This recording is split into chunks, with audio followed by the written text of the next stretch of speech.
Comment rebondir quand tu as créé la deuxième console la plus vendue de tous les temps? Comment combler tous tes fans quand tu es la plus grosse entreprise dans le monde du jeu vidéo japonais? Eh ben la réponse elle est simple. Une mise à jour.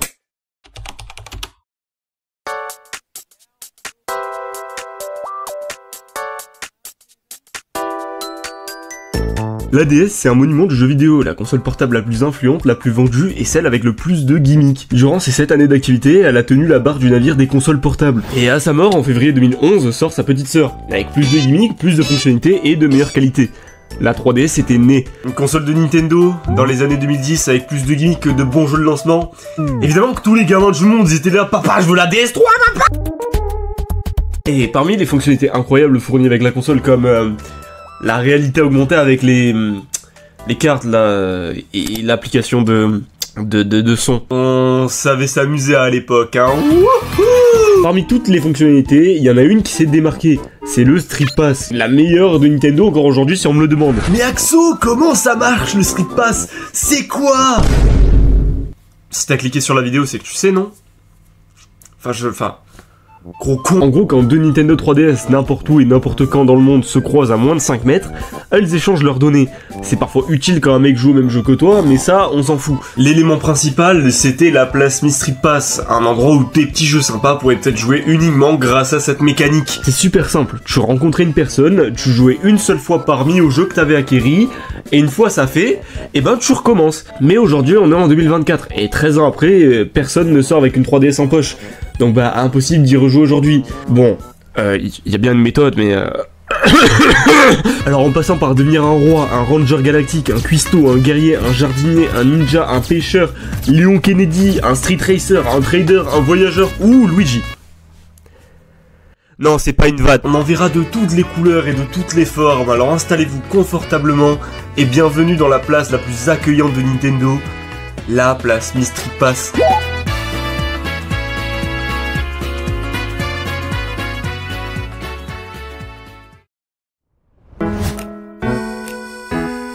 Bienvenue dans Puzzle Troc, l'un des premiers jeux sortis sur la place. Et là, vous allez me demander, qu'est-ce que c'est que Puzzle Troc? Eh ben, c'est simple. C'est, des puzzles. On va pas passer trop de temps là-dessus, je vais pas vous mentir. Le concept fonctionne très simplement. On a des grilles dans lesquelles on doit placer des cases que les voyageurs vont vous donner. Les voyageurs qui sont, vous l'avez deviné, les ennemis rencontrés dans la vraie vie, qui nous donnent une seule pièce par rencontre. Une seule! Il y en a 1878, c'est une putain de date historique! Bon, après c'est surtout un truc qui servait à Nintendo pour exposer leurs gros jeux de l'époque, comme Metroid Other M, Kirby Triple Deluxe, un Big Mac japonais, ouh! Non. Non! Et là, la vraie question qu'on se pose tous, c'est est-ce que ça valait le coup de le finir? Bah si avoir une image en 3D random de Mario que t'as passé 30 heures à farm, bah pour toi, ouais. Pour le reste de la population, pas trop. Je suis ce mec, j'aime trop Puzzle Swap. Jouez à Puzzle Swap, s'il vous plaît.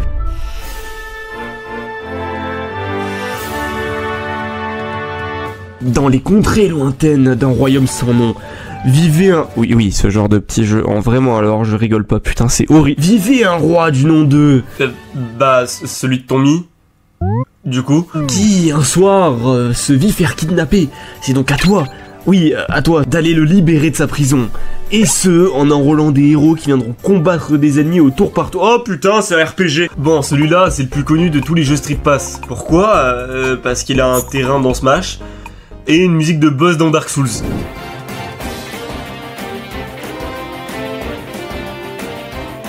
Je sais toujours pas pourquoi les musiques de ce truc sont aussi bien, putain. On a un guerrier parmi rencontrés qu'on envoie se battre contre les fantômes, et leurs niveaux sont déterminés par les rencontres qu'on fait avec les ennemis. Et ils peuvent attaquer seulement une seule fois par tour. Ce qui est... original, j'imagine. Ce que je trouve plutôt sympa, c'était les patterns de t-shirts des mi rencontrés qui influent sur leur magie. Par exemple, le mi rouge fait du feu, le mi bleu foncé fait de l'eau, et le mi marron invoque un lapin. Je sais pas c'est quoi le rapport entre la couleur marron et un lapin, mais j'imagine qu'il y avait pas grand chose non plus comme élément, quoi.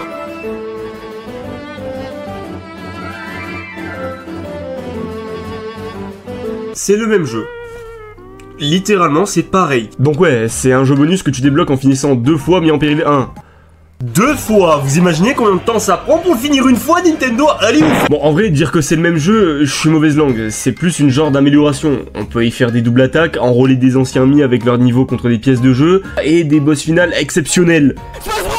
Globalement, ouais, c'est la même chose. En mieux, certes, mais c'est la même chose. Et pendant un moment, bah c'est tout ce qu'on avait à la sortie de la 3DS, ce qui rendait le tout très unique. Et les gens s'en plaignaient pas, c'était déjà génial. Mais au bout d'un moment, les gens ont commencé à en demander plus. Ils étaient aspirés et inspirés par ces 2 petits jeux Street Pass. Nintendo attaque avec une très grosse mise à jour de la place, qui passe de, je dirais pas vide, mais presque, à très expressive et bah très Nintendo de 2010 quoi. Et finalement, Nintendo remarque les thunes que les joueurs 3DS sont prêts à mettre pour avoir des jeux Street Pass, et vont sortir des DLC.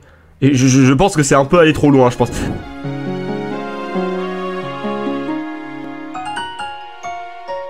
Je sais ce que vous allez me dire. Mais c'est un jeu pour les gamines, ça! Et planter des petites fleurs et des trucs roses.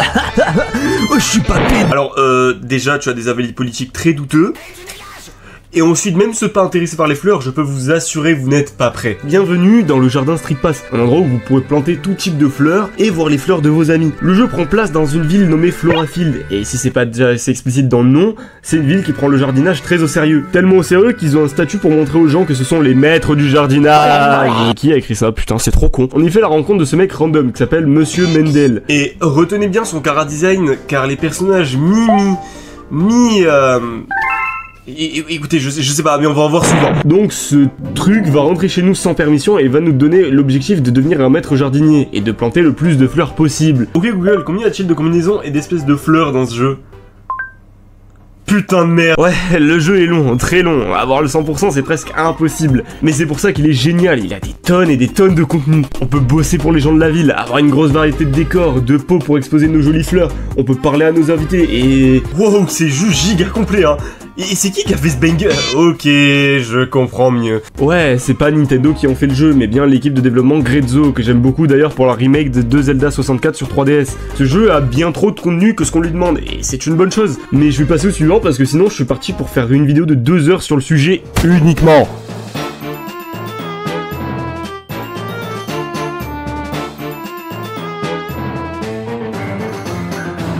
Luigi Mansion. Sans déconner, les 2 intros sont les mêmes, je te fais pas l'affront de te raconter Luigi Mansion, tu sais déjà. On y fait la rencontre une fois à l'intérieur du manoir de l'enquêtrice, qui est encore un personnage moche. Pour l'info, elle s'appelle Charlotte Holmes. C'est censé être drôle, Nintendo. Une enquêtrice qui va nous demander de restaurer les salles du manoir, plongées dans le noir par un mystérieux... mystère... Oui. En enrôlant les mi-rencontrés qui sont tous dans le même bâtiment que toi pour aucune raison et qu'on va devoir aider à s'échapper. Comment vous allez me demander? Avec des puzzles.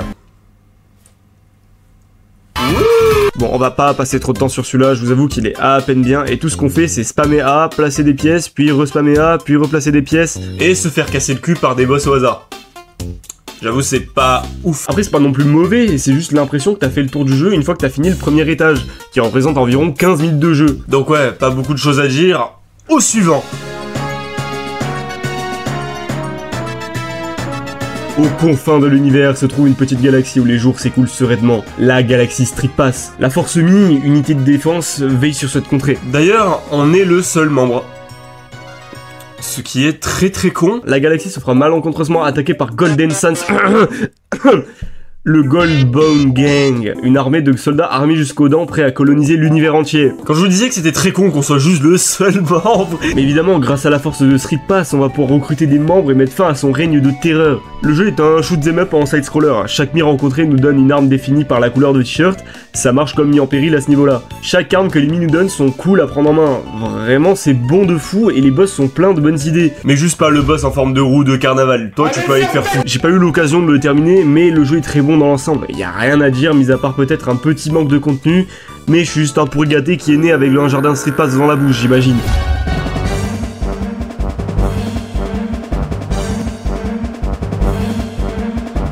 La guerre, lieu où périssent des millions et des millions de soldats.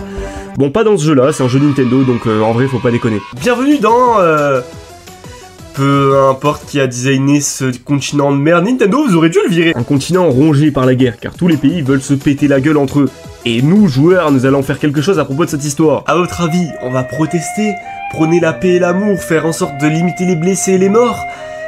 Bah non, bien sûr que non, on va rouler sur tout le monde et devenir le chef suprême du continent. Bon, c'est bien beau tout ça, mais on n'est pas des putains de stratèges. Comment on va faire pour conquérir le continent? Bah oui, avec des parties de pierre-feuille-ciseaux, putain, bah oui, je suis con, évidemment, ça me semble logique. Le principe est simple, on fait une rencontre Street Pass, l'ennemi rencontré nous donne un nombre de soldats et on est parti pour aller se battre. Je vais pas vous faire l'affront de vous expliquer un Shifumi, vous êtes pas stupide, j'imagine. Mais en gros, la victoire d'une bataille se base sur le nombre de soldats et le signe utilisé. À nombre égal ou presque, c'est toujours le signe qui gagne au Shifumi qui gagnera la bataille ici. Mais parfois, il arrive que la feuille gagne contre le ciseau, car ils sont 4 fois plus. C'est très inspiré des jeux Total War, mais en bien plus simplifié évidemment, mais la stratégie et les mécaniques sont là.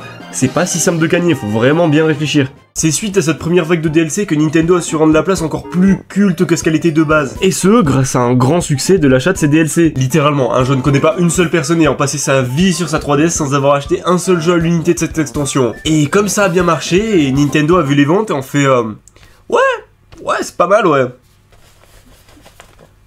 Tenez, la phase 2 des DLC, contenant cette fois-ci seulement 2 jeux. Club de pêche Street Pass et...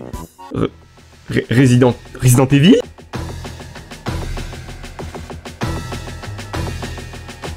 Vous savez ce qui est fou dans ce jeu? C'est que la Wii est toujours une console d'actualité à cette époque. Elle vient d'avoir 18 ans il y a pas longtemps.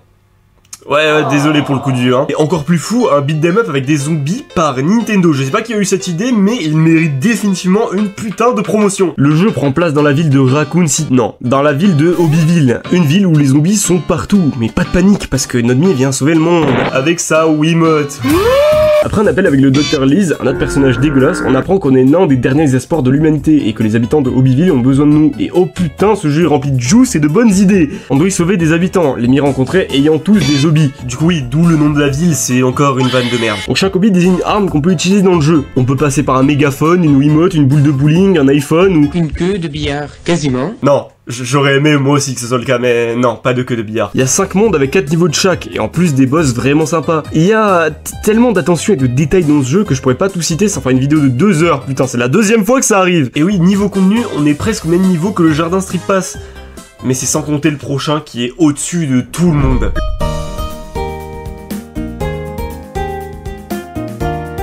Wow, là on est sur un très gros morceau. Bienvenue sur les îles Street Pass. Ça, c'est Coraline et elle va nous aider tout au long de notre aventure de pêcheur, à la recherche de poissons et de créatures légendaires. Le principe des couleurs de t-shirt est toujours présent ici, et je pense que c'est le jeu qui l'exploite le mieux honnêtement. Chaque mine nous donne un type d'appât correspondant à sa couleur de t-shirt. Certains poissons mangent certains types d'appâts, on peut les fusionner pour attraper de plus gros poissons, et ouais, parfois des déchets, c'est super frustrant quand t'as mis genre 4 appâts en un pour choper une paire de TN sales. Moi aussi j'aurais le seum. Ce jeu rivalise facilement avec le jardin niveau contenu, comme avec un modèle 3D différent pour chaque espèce de poisson, et c'est important de le souligner, vous verrez. Plus d'une trentaine de cannes à pêche différentes à upgrade, on peut mettre nos prises dans des aquariums qui sont magnifiques pour la plupart, et plein d'autres choses. Je sais que c'est pas le plus réaliste et le plus pratique des jeux de pêche, mais il a une personnalité et un truc qui m'a poussé à le finir à 100%. C'est aussi parce que j'étais un fan de pêche quand j'étais petit. La preuve en est que la moitié des photos sur ma 3DS sont des photos de poissons morts.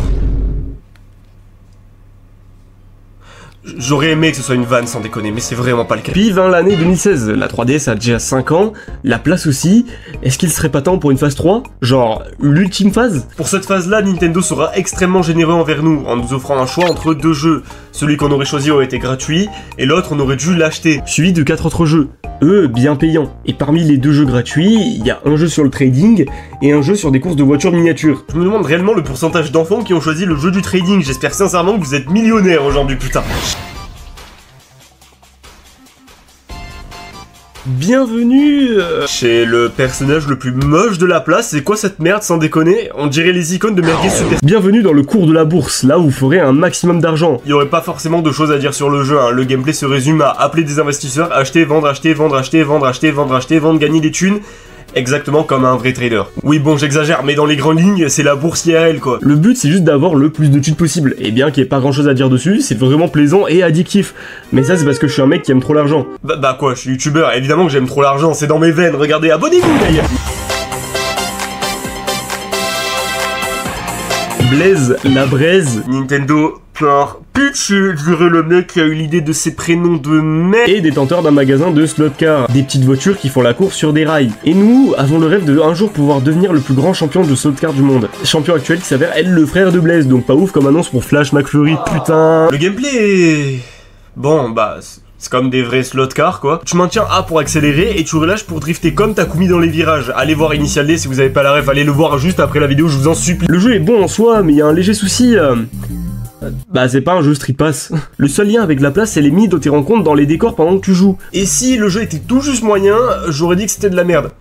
Sauf que franchement, c'est juste fun et amusant. Il y a beaucoup de juice, c'est facile à en prendre en main, mais alors le clou du spectacle, c'est la customisation de ta voiture. Je suis un tout petit amateur automobile, j'aime beaucoup ce domaine, mais quand j'ai vu les customisations, je suis désolé, c'était tellement complet que j'en ai pleuré sur le poulet. J'ai pas forcément trouvé de belles voitures custom sur internet, ça me semble un peu trop oublié par le monde, donc voici la mienne.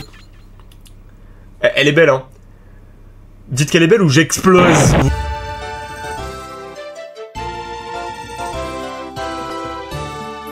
Et oui, vous l'entendez à la musique, nous sommes de retour dans l'univers de Mis en Péril. Vous vous souvenez quand je vous ai dit que dans Mis en Péril, on pouvait attaquer qu'une seule fois par Mi, puis ils s'enfuient. Et ben maintenant, on sait où ils vont, dans la cuisine d'un mec qui ressemble beaucoup trop au roi. Ok, je comprends définitivement pas comment ce territoire fonctionne. Dans ce jeu, on va devoir cuisiner des bons petits plats pour tous les guerriers ayant perdu face au fantôme du Dark Lord, en utilisant les ingrédients que les Mi nous donnent en rentrant dans le resto. Et encore une fois, il y a énormément de contenu, mais putain, qu'est-ce que c'est plaisant. Je suis un gros porc, j'adore la bouffe, voilà, je le dis. Non seulement le jeu se paye le luxe d'être un spin-off d'un jeu entre guillemets aux F tiers et d'avoir plus de 150 plats tous plus délicieux les uns que les autres, mon dieu, mais en plus d'avoir le personnage le mieux designé de la place.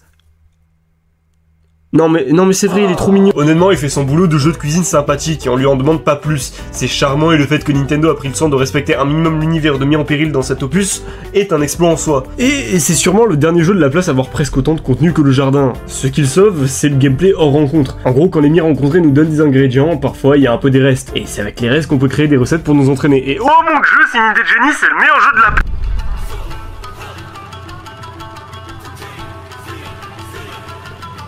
Il existe un monde où les yokai et les démons ont pris le dessus sur l'humanité. Un monde où les monstres ont gagné.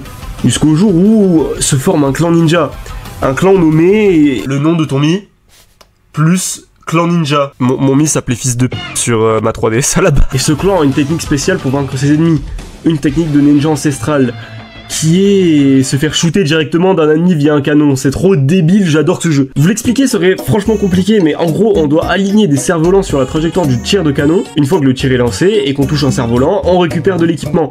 Et non seulement c'est super drôle de voir un Mi à poil qui s'habille en volant, mais aussi c'est super satisfaisant de caler un perfect et de prendre tout l'équipement disponible. Et de juste casser la bouche au yokai en face, frère, vraiment. Le jeu est très simple, mais c'est de loin l'un des plus fun de la place.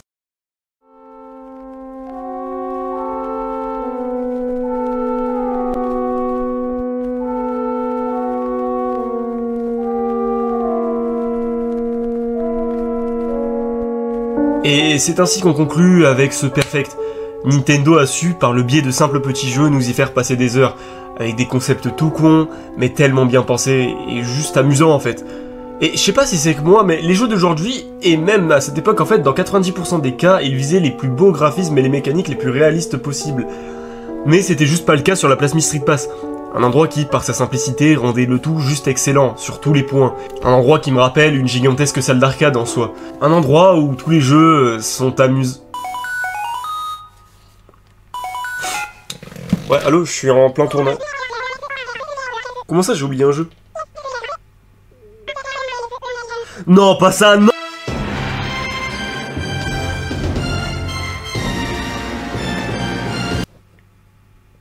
Balan Wonderworld et Sonic Superstar, ça vous parle hein?